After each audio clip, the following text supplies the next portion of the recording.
Yes, I would say that Welcome Skateboards are, by far, the best boards that I've ever ridden. Now, a disclaimer. I am not a great skateboarder. Hell, I'm hardly a good skateboarder, if even that. But I want to start off this review with a story. A little bit of background. My name is Gabriel Van Heater. I was born in Cheyenne, Wyoming.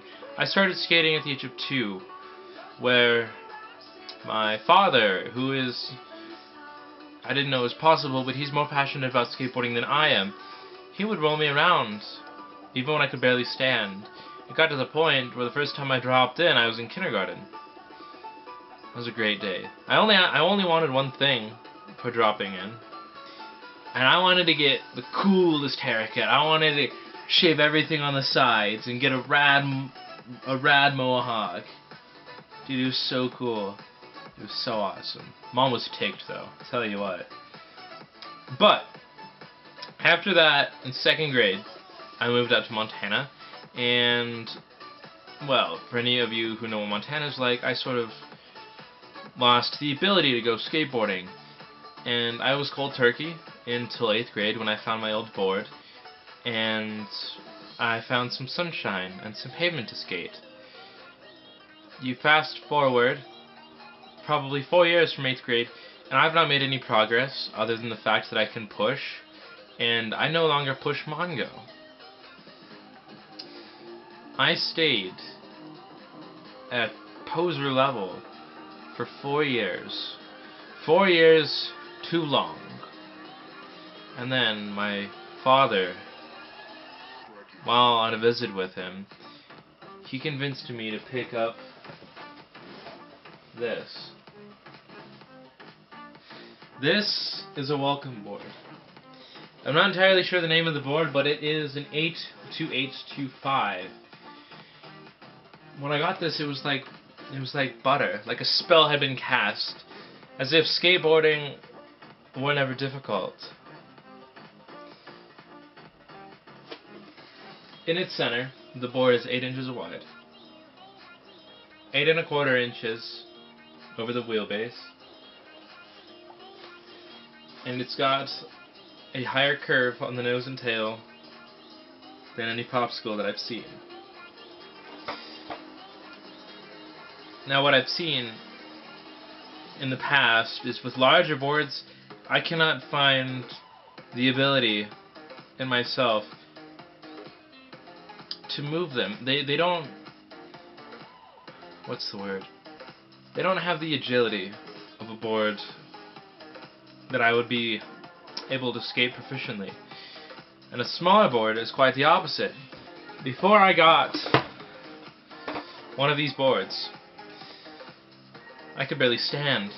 And this is not a sponsored video at all. This is my honest opinion. I could barely stand and roll around on a skateboard. Now I regularly hill bomb, and I have learned a short variety of tricks in the 2 months that I've had this. Going from not being able to ollie or even ride switch to confidently riding up and down quarter pipes to nose slides and nose stalls, as well as ollieing up to said stalls. There's something about this board that has made progress a constant. Progress is always a constant with this board. The way it's thinner in the middle makes it ride and have the balance and flow of an 8-inch board, but it holds on your feet and it grabs your feet and it gives you the platform that an 8-inch provides. The large tail gives you something to grab onto and gives you something to kick off of, with a very flat, even surface. And the nose is so responsive due to its unique shape that when I'm doing nose tricks, it just grabs the concrete. And it's of little to no effort of my own to even stay on the board. I highly suggest a welcome skateboard.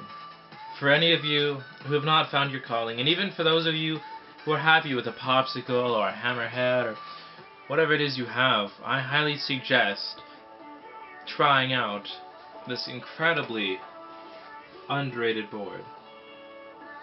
Also, grip art, despite not being the most appealing, is probably my favorite thing in the world.